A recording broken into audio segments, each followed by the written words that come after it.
Hello everyone, welcome to your channel Career Ladder. आज इस video में हम आपके लिए लेकर आए हैं एक हिंदी स्टोरी जिसको हम इंग्लिश में ट्रांसलेट करना सीखेंगे। और यहाँ पर आपको मिलेगी उसकी वर्ड टू वर्ड आपको ट्रांसलेशन मिलेगी, वो भी सभी रूल्स एंड टिप्स के साथ। तो चलिए स्टार्ट करते हैं। आज की हमारी इस स्टोरी का टाइटल है द टॉकिंग मून।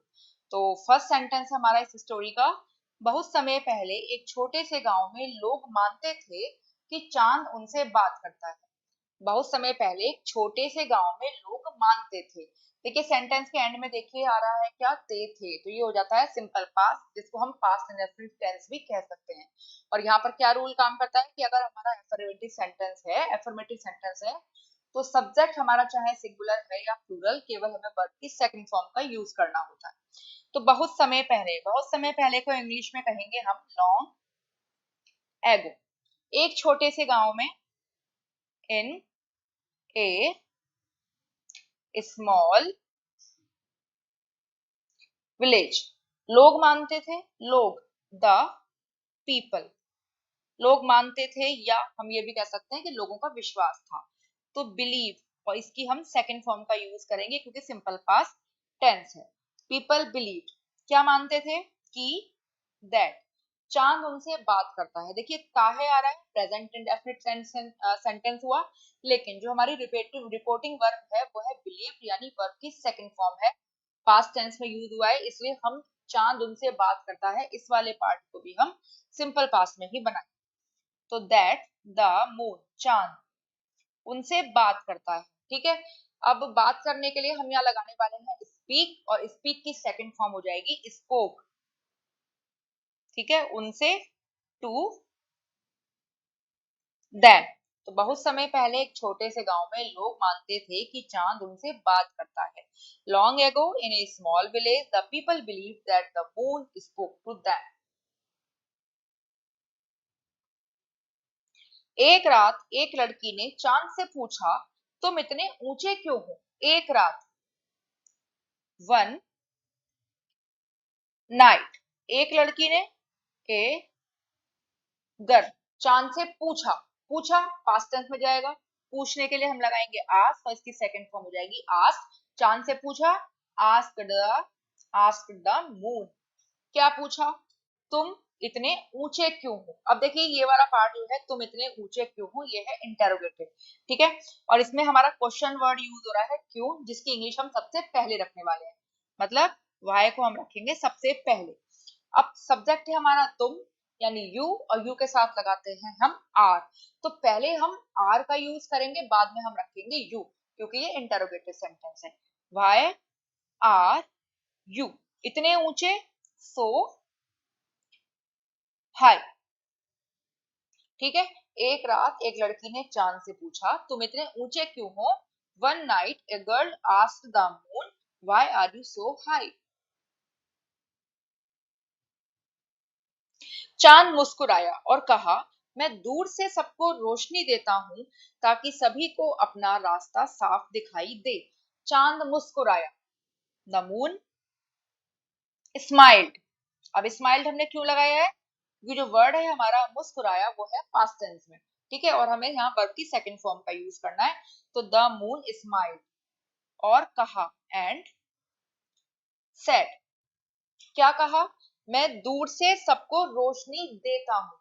देखिए ताहू आ रहा है, सिंपल प्रेजेंट हो गया। ठीक है, और सिंपल प्रेजेंट में क्या करना है हमें, अब अगर हमारा सब्जेक्ट प्लूरल है तो केवल वर्ब की फर्स्ट फॉर्म का यूज करना है, और अगर हमारा सब्जेक्ट सिंगुलर है तो वर्ब की फर्स्ट फॉर्म में एस या ईएस का यूज करना है। अब हमारा सब्जेक्ट है यहाँ पे मैं, यानी कि आई, और आई यहाँ पर हम प्लूरल में कंसिडर करते हैं, इसलिए हम वर्ब की केवल केवल और केवल वर्ब की फर्स्ट फॉर्म का यूज करेंगे। मैं, आई, रोशनी देना, चांद रोशनी देता है, इल्यूमिनेट। ठीक है, तो इसकी वर्ब की फर्स्ट फॉर्म यानी इल्यूमिनेट का हम क्या रखेंगे, इल्यूमिनेट ही रखेंगे, क्योंकि ये वर्ब की फर्स्ट फॉर्म हो गई। ना एस लगाएंगे ना ईएस। आई इल्यूमिनेट, सबको यानी एवरीवन, सभी को यानी हर एक को, आई इल्यूमिनेट एवरीवन। ठीक है, दूर से, फ्रॉम अ डिस्टेंस।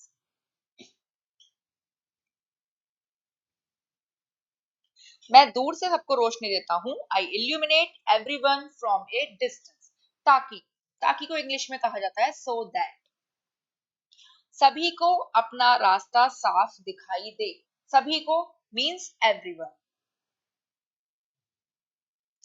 एवरीवन, सभी को अपना रास्ता साफ दिखाई दे यानी हर कोई अपना रास्ता साफ साफ देख सके। ठीक है, एवरीवन कैन, दिखाई दे, सी यानी हर कोई देख सके। सी अपना रास्ता, या कैन सी द पाथ। ठीक है, और क्या करना है, सभी को अपना रास्ता साफ दिखाई दे, क्लियर। और इन्वर्टेड कॉमास हम अब करेंगे अपने क्लोज्ड। तो चांद मुस्कुराया और कहा, the moon smiled and said, मैं दूर से सबको रोशनी देता हूँ, I illuminate everyone from a distance, ताकि सभी को अपना रास्ता साफ दिखाई दे, so that everyone can see the path clear.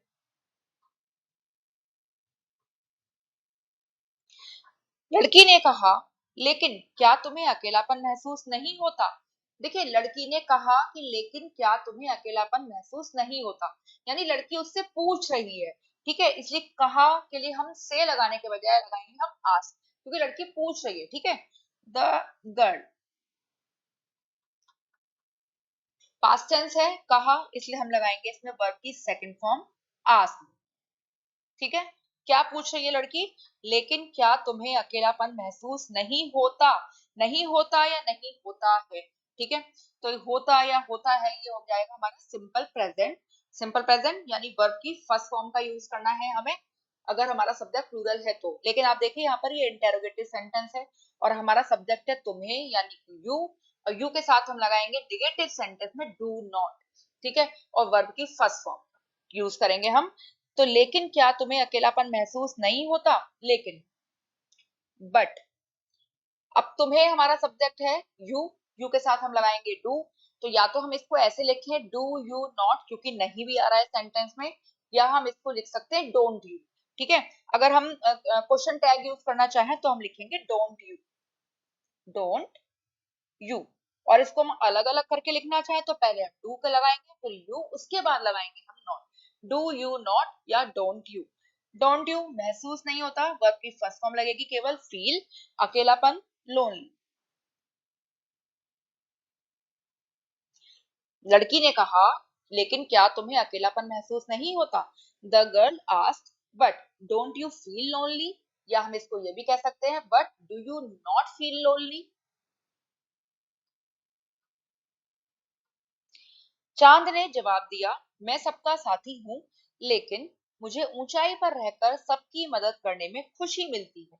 चांद ने जवाब दिया, चांद ने रिप्लाई किया, और ये सेकंड फॉर्म में है क्योंकि पास्ट टेंस में जा रहा है, सेंटेंस दिया आ रहा है, इसलिए हम वर्ब की सेकंड फॉर्म का यूज करेंगे। चांद ने, द मून, जवाब दिया, रिप्लाइड। क्या जवाब दिया, मैं सबका साथी हूँ। सबका साथी हूँ आ रहा है, सिंपल यूज है एम का। आई एम, सबका यानी हर किसी का, एवरी वंस, साथी हूँ, friend. I am everyone's friend, लेकिन, बट, मुझे ऊंचाई पर रहकर सबकी मदद करने में खुशी मिलती है। मुझे खुशी मिलती है, इसको हम लिखेंगे इट मेक्स मी हैप्पी। मुझे खुशी मिलती है यानी ऐसा करने में मुझे खुशी मिलती है। इट, अब हमने मेक्स का यूज क्यों किया, देखिए सेंटेंस के एंड में देखिए मिलती है, ती है आ रहा है, सिंपल प्रेजेंट टेंस है, और हमारा सब्जेक्ट यहाँ पर हमने यूज किया है इट, जो कि एक सिंगुलर पर्सन है। तो वर्ब की फर्स्ट फॉर्म में हम यूज करेंगे एस का, मेक, एस यानी मेक्स। इट मेक्स, मुझे, मी, खुशी मिलती है, इट मेक्स मी हैप्पी। इस पूरे फ्रेज को हम इंग्लिश में कहेंगे इट मेक्स मी हैप्पी। किस चीज में खुशी मिलती है, मदद करने में। टू हेल्प, सबकी यानी हर किसी की, एवरीवन। ऊंचाई पर रहकर या ऊंचाई से, from the height.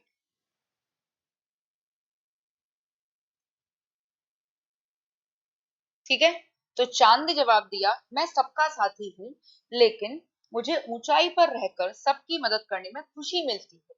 The moon replied, I am everyone's friend, but it makes me happy to help everyone from the height. तब से लोग चांद को सिर्फ एक सितारा नहीं बल्कि एक सच्चा दोस्त मानने लगे।